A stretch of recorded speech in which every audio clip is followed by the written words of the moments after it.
that's kind of a backwards to a traditional founding journey. We went customers first, both in knowledge, but also demand building, and then funding, team, infrastructure, tech, machine learning followed.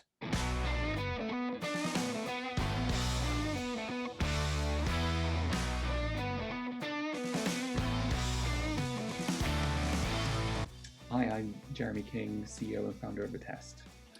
And what does Attest do? Well, we exist to inform every intuition and dissolve any doubt for B2C businesses. We basically help B2C businesses understand their target customers better. Not the customers you've already got, but the ones that you wish you had, the ones that you wish would choose you, the ones that you wish you knew more about. That's really, really hard to do, and Attest exists to make that easy, because by making that easier, you know your target customers better, and you can often grow faster because of it. Which is fun for us and a fun thing to do with lots of interesting clients around the world. And so it's to really make, I suppose, informed marketing, branding, outreach decisions. Is that right? Yeah, and product strategy, pricing, innovation, deep down, your target market and your target customers have all the answers you need. It's just really hard to guess what they want or know what they want. So we built a platform, a SaaS platform, that makes it hopefully so ridiculously easy you can't help but do it whenever you have an intuition or a doubt that you wish you could act upon. And by making that easier, we help other companies be better at marketing, branding, innovation, product, but deep down it's just filling in the gaps. Makes a lot of sense. So take me back to the very beginning. How did you see a need for this business? Why did you start the business? Yeah, probably three parts to this. So one, I'm originally a scientist. I worked in ecology, genetics, animal behavior, mathematical modeling of reef fish. Could talk about that for a long time. But personally, I have a big love for empiricism, science, using data to make decisions and following different threads of ideas and hypotheses. That's where I think progress comes from, and that's how I think the world should work. Probably because that's how I was taught to do. Then second, I spent 9 years working at McKinsey, which is a big strategy consulting company. I worked in over 25 different countries on all sorts of random things, huge opportunities, terrible burning platforms, things that big companies couldn't figure out how to do. And what I always saw in all those different countries and sectors and situations was there was always gap about what customers wanted. We're trying to build this amazing thing because we think the market needs it. We're trying to fill a gap in the market. The market research tells us that this is a thing that people want, and we're trying to guess what our response can be. But being able to put consumers into those decisions was for some reason really, really hard. When you're working in a country you've never been to before, with people you've never met before, on a very, very short time frame on something that's incredibly important, this void, this missing piece of customer input was just so painful that I thought there must be a better way. Classic founder line right there. And it turns out it was really hard to start. It was really hard to even think about how you might embark on this. Most people don't even know where you might begin, but yet we all know it's really important. So there emerged a clear opportunity. I think third is I took an objective look at this market. So the market for market research is an $80 billion plus global market. If it could be open to more people to do more things more of the time and more accessible to younger, faster, hungrier businesses, that market should be 10 times bigger, 20 times bigger, 50 times bigger. But no one's doing it in a scalable way. So I thought, here's a really cool TAM that you can hit with a SaaS business model and kind of change the rules about how it works, which is something I've seen in many places, which is something I also care about personally. Put those three things together, that's where Attest comes from. And that's why it's fun to do. Yeah, it sounds like the perfect product given your experiences then. So with the view of the need for this, how did you go about starting it? Because with SaaS or any technology, it's not the cheapest or easiest to come out with an MVP. So what were those first few steps with that? Yeah, so we're thinking back to, wow, it's like May 2015, which is a while back now. We kind of went about it backwards in that I wanted to do the thing that we do ourselves, which is to understand what the market really wants. So one thing I did in the early days, very early on, and this is even before we founded the company, was to talk to different groups of customers. So I picked 5 companies where I knew people who worked there in roles that might be our target clients. I chose 5 people who I could get a connection to, but I didn't know before, a kind of warm intro, but someone who didn't have any reason to help me and who would give very objective feedback. And then I tried to find 5 people, and I eventually did find 5 people completely cold, people who had no idea, but were just intrigued to know what the hell is this thing that you're talking about. And there we had kind of hot, warm, and cold input to our very early days product designs. And we went about, what is the problems that you are trying to solve? If you could engage with consumers more often, what would you know? What are you missing because you can't do that right now? What is the value of this thing? What is the revenue model you'd expect to go through to buy this? And we found very, very remarkable consistency. Everyone said that they are desperate for this information but can't get hold of it. But they all cited why they think it's so hard to do and how they would assess whether it was credible or not. Conveniently, this also gave us a set of people to talk to potential investors. And we could point to this group of 15 people and say, those people are basically telling you, investors, that you need to invest in this SaaS company so it can exist, so that they can buy it for millions of dollars of ARR about 2 years from now. Please? And that's kind of a backwards to a traditional founding journey. We went customers first, both in knowledge, but also demand building, and then funding, team, infrastructure, tech, machine learning followed. So it sounds like this way of thinking, of really understanding what the end user is after, must come in useful for every part of business life. It must come in useful when you're engaging your own employees, when you're talking to investors, and so on. So tell me a bit about how you've used it in a non-traditional sense, I suppose, so not for the business as a whole.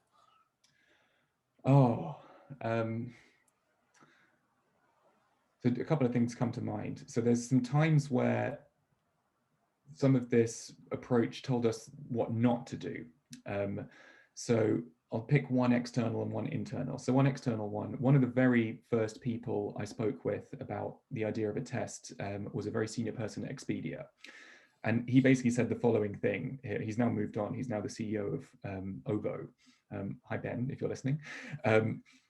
He basically said, this is really interesting. We're Expedia. We're also hotels. We're also a bunch of other companies. You're telling us that you can give us more information on our target market, but we are the target market. We have all the information. That's one of the reasons why we're so dominant and so powerful. What the hell can you do for me? I was like, oh, what don't you know? He's like, I don't know a lot of stuff, but if I knew it, it wouldn't change anything, because we do this performance marketing continuous improvement thing. We're not looking for paradigms. We're not looking for material shifts. We're looking for perfection, and we are dominant. And I thought, wow, this is a really interesting data point about, there's a branch here. Do we focus on these people who have no demand for our product, but really should? Or do we go for the people who have a lot of demand and really do need it right now? Because over here is higher standards, and over here is more ARR opportunity. We went for this one, like classic startup mode, go where the money is, go where the demand is first, and then build towards this other thing. And now we have clients like this. And that was a big branch. But at the time, it felt like a failure. It felt like the idea wasn't going to work in half the people we were talking to. It turned out we just needed to take some steps to get to that point, which has been quite a big learning about how to build the business. But those early bits of input that felt like, wow, you're completely on the wrong track here, actually was very helpful to shape how we built the business and the sequencing we built it. I think internally, we try to come up with a model for challenging our own assumptions, which is a big kind of McKinsey mantra, where there's a whole bunch of ideas, even from those original 15 people we spoke with, that we still believe are true today. It's responsible to go out and challenge those once a year or maybe once a quarter, and just to say, this thing that we think is true about our market, about what our product should do, about how people want to buy it, is that still real? And in the last 12, 18 months, there's been a lot of change in budgets, in personnel, in locations, how people work, what they can buy, things they can use, the things they're worried about in their B2C businesses. And that's been a material shift for us. So some of the things that we were built on have shifted. It's like our foundations have moved. And running with that, it comes with a slightly lower initial deal size, but a much faster expansion rate for our SaaS product. Our engagement rate in our platform increased exponentially between February, March, and April last year, and kind of held there and grew at a new plane. People were much more interested in changing customer behaviors than ever before because there is a lot more change.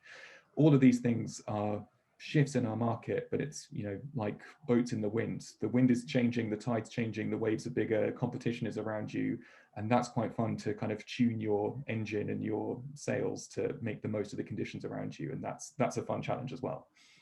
And so some of the pushbacks that you've explained in the early days from maybe some bigger clients, all comes back to resilience, which I think just has to be a part of the founder journey. So particularly around funding. So tell us a bit about that. So once you'd sort of proven this idea you had and you thought, you know what, we've got something here, let's make a real go of it. Tell me a bit about that stage of life. Yeah, so I mean, I'll pick out the most awkward phase, just, you know, for fun. So looking back, today we've raised approaching $40 million.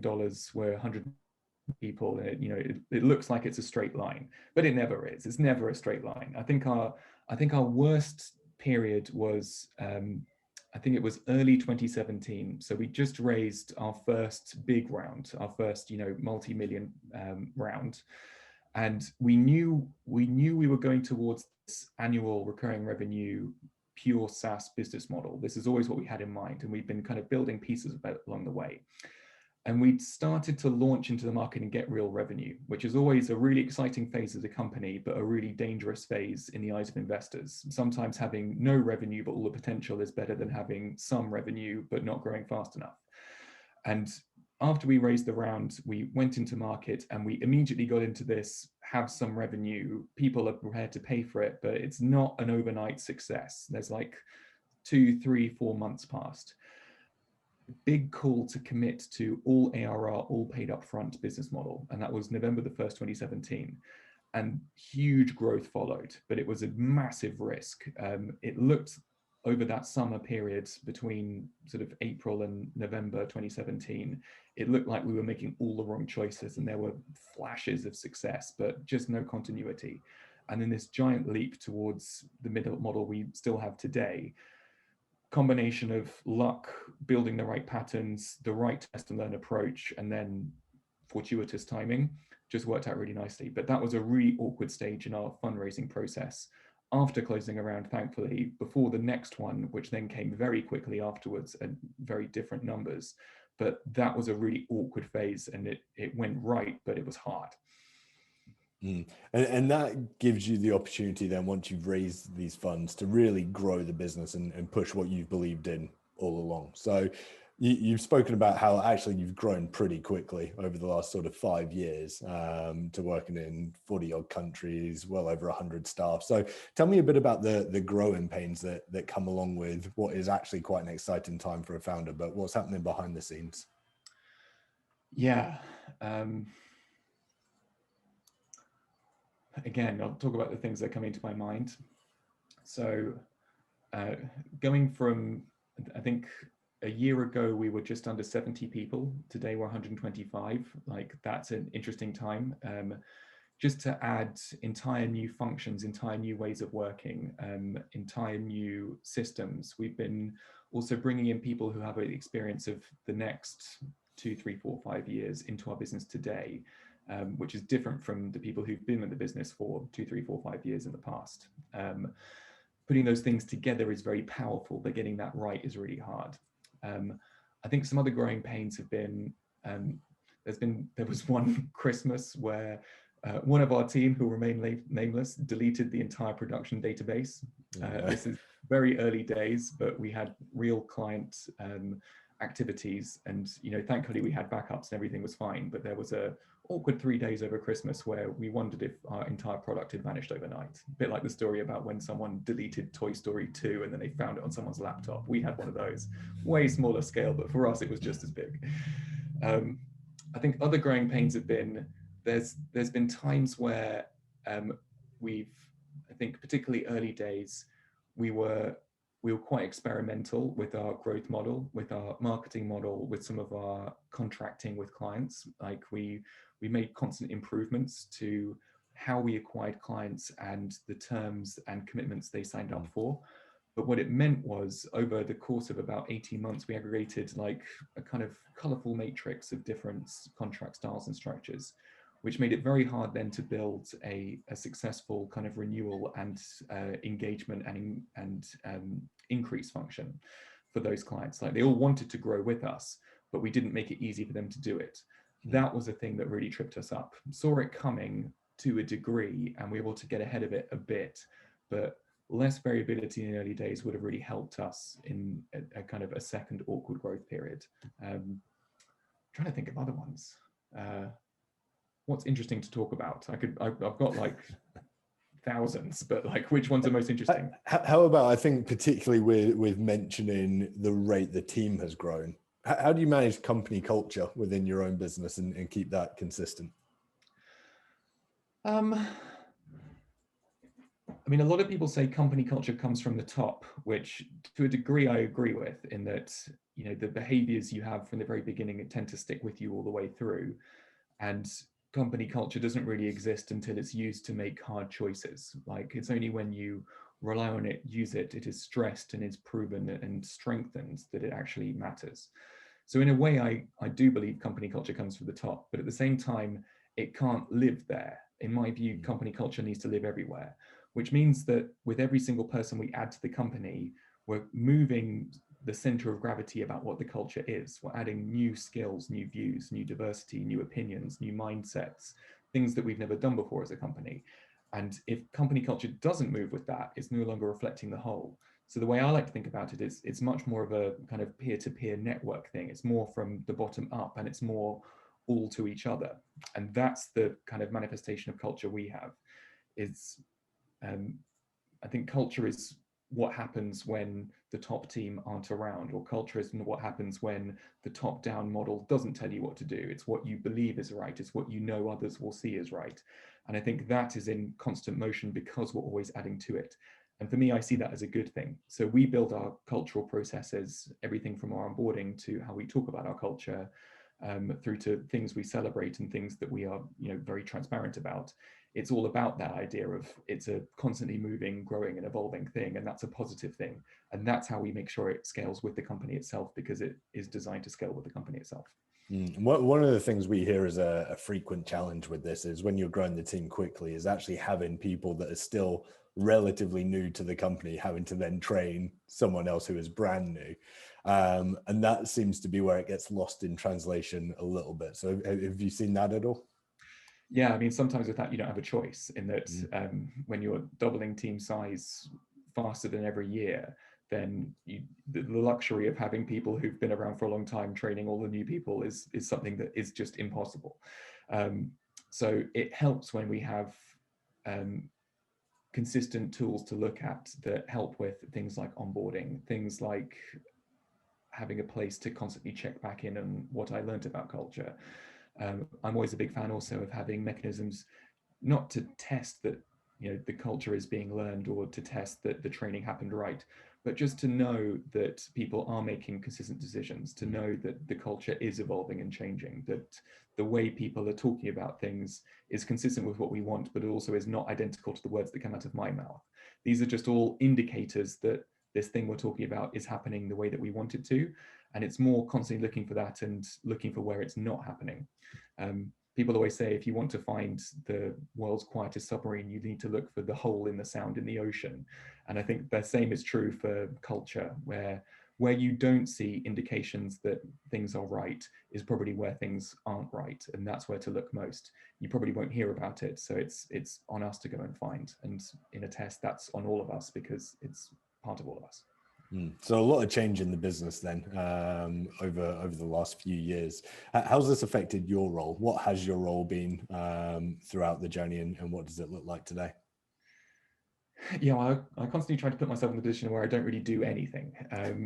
At the same time, I do like to get involved with clients a lot, and I do get involved with fundraising a lot, and I do get involved with hiring a lot. Those are probably my big three things. More so now, helping those things happen right with a lot of other people involved too. So I think my role changed from the very early days. We didn't have any salespeople. I was the salesperson. that is the exact opposite now. I think of people like Nick Mehta at Gainsight and how he talks to, famously, I think he talks about speaking with 12 or more clients every week. And that's a number I try to hit, be they existing clients. When it comes to hiring, I try to get involved, but only stage of the process. I used to be involved all the way through. We don't have a CFO. We've got our first VP Finance joining quite soon, but until recently, I've done all of the financial modeling and forecasting just because it's quite fun. It also helps me, stay on top of all the numbers constantly, which is probably a good thing. Soon that time will change as well. Put that all together, I think what I'm used to is working in much larger companies, and therefore Attest is more growing into what I'm used to. So for me, it was kind of the other way around. It was learning how to be in a smaller company, in a smaller team that had fewer resources and less support infrastructure around. And then it's gradually grown to the point where it's more familiar for me. And I think the exact opposite is true for others. Somewhere in the middle there is the right balance. And that's constantly what we're struggling and striving to achieve. And you've touched on some of the clients that you work with and a couple of the bigger names, I suppose. But why should SMEs really look to work with companies like yourselves? Yeah, I mean, fundamentally, it's this problem we solve, which is it's quite hard to understand target markets and your target customers, is even more strongly felt by SMEs. And probably half of our ARR is from big companies, half of our ARR is from smaller companies. So we've got companies like Wise, formerly TransferWise, Bloom & Wild, Manscaped, Gymshark, World Remit, Pension Bee, Dry Soda, like all of these brilliant companies that do amazing things. But they are all struggling with this problem of how do we unlock new markets? How do we enter new segments? How do we compete against the big guys with far less data, with far less awareness, with far less marketing resource, with no giant central function or multiple head offices? So tools like Attest can give those companies a really distinctive edge to know more about the target market than anyone else. You can, with Attest, know more than Unilever about a category in a day. That's quite powerful for a company like Little Moons, who's trying to launch ice cream category mochi balls that are far more interesting, far healthier, far more sustainable, and that's an interesting take. And we saw Halo Top become the #1 selling ice cream brand in America in 2 years. These are the stories you can create if you can hit what the consumers and market wants. And a test can be very powerful for that. And I think to answer your question, we can see that our product and what it does is often disproportionately more valuable and more advantageous for those smaller companies because they don't have the history of data. They don't have the resources to go out and get it. Nobody really cares about them. We do it a test, and we actually really celebrate those stories where we give a fast-growing company a disproportionate advantage. I could pick out 2 interesting stories just from the last few weeks. So Bloom & Wild used a test to figure out that they should completely stop selling red roses on Valentine's Day. The most counterintuitive thing ever. Like if you looked at this from the outside, you'd say, red roses, Valentine's Day, no brainer. You should just sell those. People will buy it. Bloom & Wild stands for making the best of amazing occasions and making personal connections using flowers. It turns out that most women who receive red roses think it's a terrible last-minute and unoriginal choice. Most men who give red roses admit that it's kind of a default backup option and whoops, I forgot, so red roses it is, sorry again, but you're welcome. By completely removing red roses, because Bloom & Wild were so confident to do so because of what they learned about the target markets and how this idea is perceived, they moved not just to less red roses, but to no red roses. They got a uplift in year-on-year Valentine's Day revenue 4 times and a 51% increase in media awareness over the Valentine's Day period and share of voice. Like very simple insights can lead you to these big decisions with confidence and boldness, and you get results like 4 times revenue increase because of it. All the way through to companies like Gymshark, UK unicorn, amazing company, so cool, far too cool for me. I'm pretty sure I'm not even on their marketing list. But they're born from being ahead of trend. They're born from knowing what the market wants and making sure Gymshark is doing that. in the last year, what the market wants has changed very fundamentally. Gyms aren't open. Gym is at home. Exercise is different. You've got different routines. No one is looking at you as much. So, you know, your choices are much more about comfort than about image. All of this is, you know, hugely changing for Gymshark's image. Attest is how Gymshark stays ahead of this trend and stays trendy as opposed to lagging. And, you know, hugely on trend, massively high growth company. Attest is how Gymshark stays high growth and massively ahead of trend. And again, for SMEs, this can be a real advantage that can help you not only compete against the big guys, but actually be far better than them for all the right reasons. And that's exciting. That is exciting. I'm sure many of those listening are going to want to find out more. So where can they find out more about Attest and yourself? We are at askattest.com. I'm Jeremy King. I'm on LinkedIn. I'm on all sorts of things. We've got all sorts of video testimonials and case studies we can always happily share. And anyone can sign up to our product and try it for free. So you can run a quick analysis with 100 real consumers to test something that's in your mind, and you will know the same day, often within hours, what 100 people think about your idea. And if you're Peloton and you're constantly launching slightly dangerous and scandalous ads that people hate, maybe you should do this more often. And that's a great way to learn what Attest does, is to try it. And you can do that on our website right now, and it's free.